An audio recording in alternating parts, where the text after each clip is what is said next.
Well, my name is Anika Hanisch, and I grew up in Minneapolis, but I now live in Bozeman, Montana, and I went to Bethel University in St. Paul, where I got my degree in media communications with an emphasis in journalism, so the written word.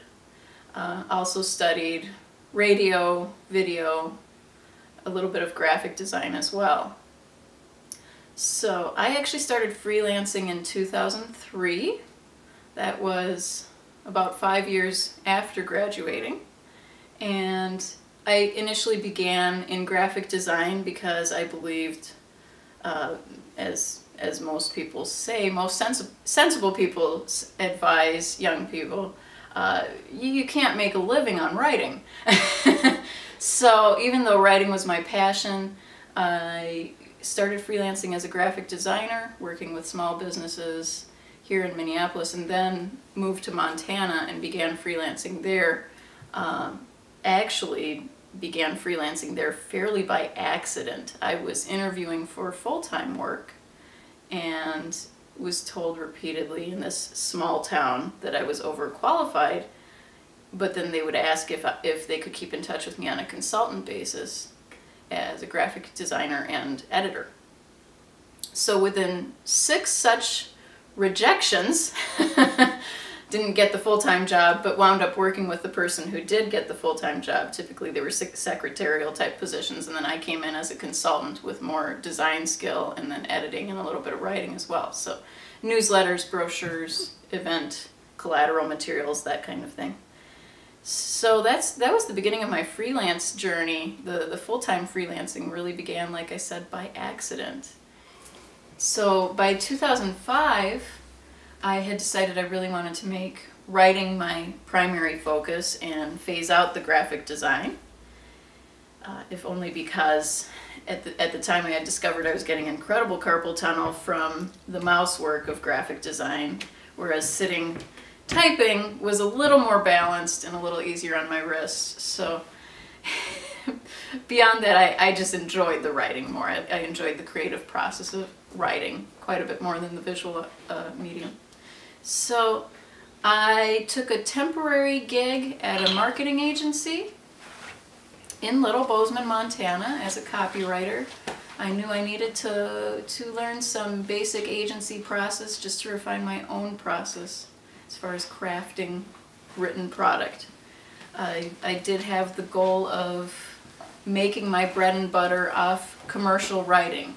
So that's everything from ad copy, real tiny, you know, you've got to make the sentence count because that's as much time as you've got, to full-length books, ghostwritten. You know, let's say the owner of a business wants to ghostwrite his entrepreneurs, he wants a ghostwriter to take care of his entrepreneur story. So ghostwriting literature like that. So everything from the very, very tiny, you know, 7 words, all of a sudden you're given the pat on the back for creating this sentence that makes the ad campaign. Everything from that to full-length manuscripts. I love my creative writing. I love writing under my own byline. I still do that, but I don't live off it. I just haven't been able to. So on the one hand, you've got that tension as far as, can you actually make a living off writing?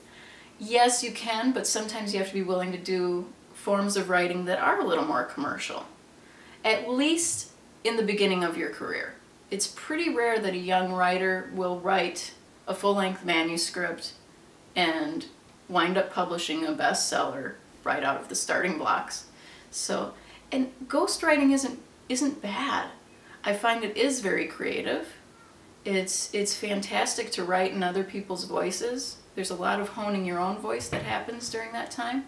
There's also just the discipline of learning how to craft an appropriate sentence. Ghostwriting, I've had opportunity to ghostwrite for doctors and, like I said, also entrepreneurs. I've written stories that I have no personal authority to write. So that's been exciting. And meanwhile, yes, I am working on my own manuscripts. Actually, I think I have 3 in process at last count, but and then 2 others on simmer. You know, that's just how it goes. I'm the type of creative who likes to have multiple projects going, and they feed each other. You know, as far as tips for aspiring writers, going back to ghostwriting as a way to hone your craft, find projects like that. Find projects where you can try topics that may have nothing to do with your life experience, because it stretches you. It stretches how you craft sentences. You have to learn how to say things. You have to learn how to speak in a vernacular that's not your own. You need to grow your own vocabulary. And I think as writers, particularly when we're first starting out, we can get really stuck on just our own personal experience. I think when we write for other people, we start thinking more about our reader too. When we're writing for someone else's reader, we're a little more mindful of it, and that makes you more aware of your own reader once you start crafting your own creative work. So look for projects like that, and then also be aware that not everyone who is in some sense called to write fiction, let's say you want to write the next great American novel.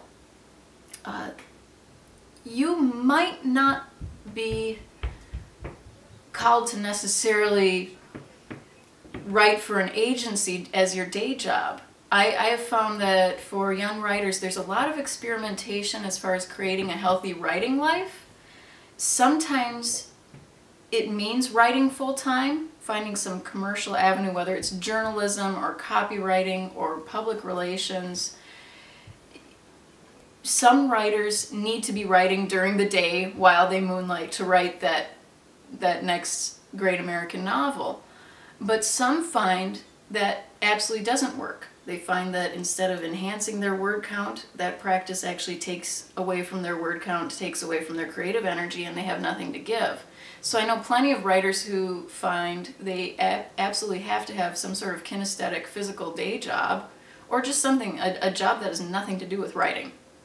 And then they've got the energy when they come home in the evening. So I think that one of the best tips I give to a young writer or simply a new writer is find out what works for you and play around with it. The best thing you can do is try out a lifestyle, get 2 to 3 months in, take a piece of paper, draw a line down the middle, write on one side what works, and on the other side what doesn't work. Do more of what works and less of what doesn't. And that sounds oversimplified, but very often it's what we need if we're getting stuck. What's not working in that creative process? What's taking away from it? What feeds it? Find out what feeds your writing process and do that. So as far as other tips, I think a really good one for aspiring writers is to become almost dietary in your reading. So start thinking about your reading list in the course of a week. What are you reading? Are you reading a lot of ads? Are you reading the cereal box? Billboards?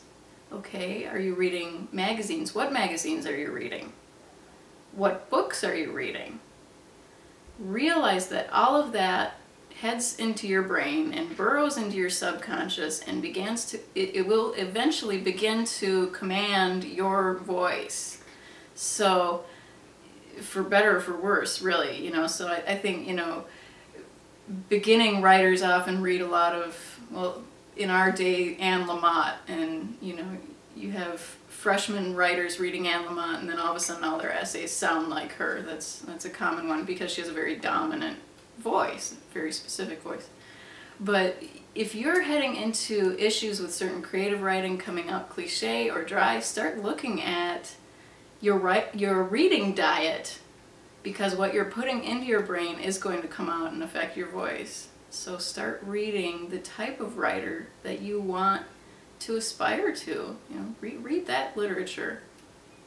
And if you are doing some commercial writing, by all means, pick up the magazines in your industry and start reading it to get the form down. So it goes both ways. Sometimes you want to be reading some ad copy if you're doing a specific campaign in a specific niche. Start reading it. Do the we call it competitor research. It just means sitting with the magazines and reading. Along with being somewhat dietary in how you choose the material you're reading, at certain times in a creative process you may also want to quit reading entirely. Fast from reading to let your voice solidify a little. As I mentioned, sometimes reading a certain author who has a very strong voice may actually start taking over your own voice. So I recommend that people take a couple weeks to read and then go in cycles. Then maybe take a few days off from reading and writing, and then pick up your project after that once things have gelled, sat for a little while, and begin writing again in your own voice.